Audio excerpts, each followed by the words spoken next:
Setelah meminta maaf, dukungan berdatangan untuk Kapolda Sumsel. Bukan salah Bapak. Kapolda Sumsel Irjen Pol Profesor Eko Indraheri akhirnya memberikan pernyataan terkait kisruh janji sumbangan 2 triliun.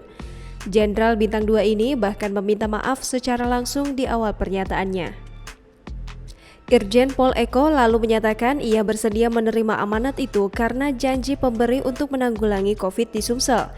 Kapolda juga mengaku memang mengenal keluarga Akidi, utamanya Ahok, anak pertama dari Akidi. Tribunsumsel.com secara real-time mengabarkan pernyataan Kapolda ini, baik lewat portal berita Tribunsumsel.com, live streaming, dan postingan di media sosial. Banyak netizen memberikan reaksi atas pernyataan dan permintaan maaf dari Kapolda Sumsel. Di postingan Instagram yang berisi quote langsung Kapolda misalnya, banyak komentar dan dukungan pada Kapolda.